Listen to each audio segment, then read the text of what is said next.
যারা একবার আল্লাহ তাআলার জিকিরের মজা পেয়ে গিয়েছে, যারা একবার আল্লাহ তাআলার জিকিরের প্রেমে পড়ে গিয়েছে, তারা কখনো আল্লাহ তাআলার জিকির থেকে গাফিল হয় না, তারা কখনো আল্লাহ তাআলার জিকির থেকে বিরত থাকে না।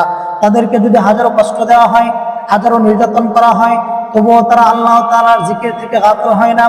যেমন বেলাল হাবশী রাদিয়াল্লাহু তাআলা আনহু, উনি ইসলাম ধর্ম গ্রহণ করার পরে সর্বদাই তিনি আল্লাহর নাম জপতেন আর বলতেন আহাদ আহাদ আহাদ, আল্লাহ এক, আল্লাহ এক, আল্লাহ এক, আল্লাহ ছাড়া আর কোনো মাবুদ নাই। কিন্তু তার মনিব উমাইয়া এটা সহ্য করতে পারত না, যার কারণে বেলালকে হাজারো কষ্ট দিত, হাজারো নির্যাতন করত।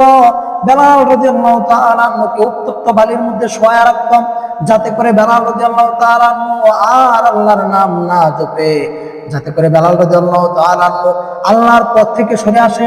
কিন্তু বেলাল রাদিয়াল্লাহু তাআলা আনহু ওই উত্তপ্ত বালির মধ্যে শুয়ে থেকেও তিনি আল্লাহর নাম জপতেন আর বলতেন আহাদ আহাদ আহাদ, আল্লাহ এক, আল্লাহ এক, আল্লাহ ছাড়া আর কোনো মাবুদ নাই। অবশেষে উমাইয়া যখন দেখলেন বেলালকে কোনোভাবেই আল্লাহর পথ থেকে সরানো যাচ্ছে না, কোনোভাবেই তার মুখ থেকে আল্লাহর জিকির সরানো যাচ্ছে না, তখন উমাইয়া বেলাল রাদিয়াল্লাহু তাআলা আনহুর জিহ্বার মধ্যে পেরেক করে দিয়েছে, যাতে করে বেলাল রাদিয়াল্লাহু তাআলা আনহু আর আল্লাহর জিকির না করতে পারে। কিন্তু দেখা যায় তখনও বেলাল রাদিয়াল্লাহু তাআলা আনহু আল্লাহর নাম জপে আর বলে আহাদ আহাদ আহাদ, আল্লাহ এক, আল্লাহ এক, আল্লাহ এক, আল্লাহ ছাড়া আর কোনো মাবুদ নাই। বেলাল হাবশী রাদিয়াল্লাহু তাআলা আনহুর মা তখন বলে, ও বেলাল, তুমি যেন আল্লাহর নাম জপতে না পারো, এই জন্য তোমার জিহ্বার মধ্যে পেরেক করে দেওয়া হয়েছে, তবুও তুমি আল্লাহর নাম জপতেছো, কারণ কি?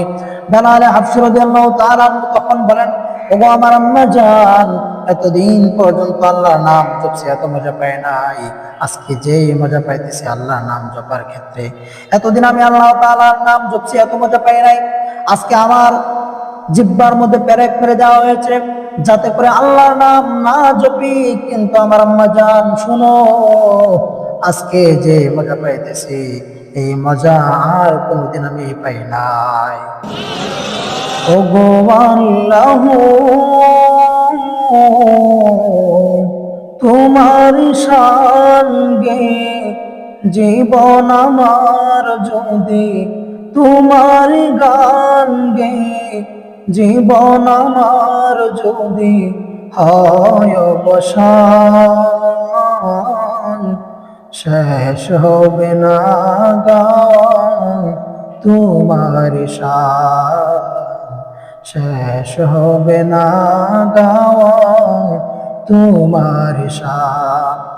আল্লাহর জিকির করতে করতে যদি জীবনও চলে যায়, যারা আল্লাহ তাআলার জিকিরের মধ্যে শান্তি পেয়ে গিয়েছে, মজা পেয়ে গিয়েছে, তারা এক মুহূর্তের জন্য আল্লাহ তাআলার জিকির থেকে গাফিল হয় না।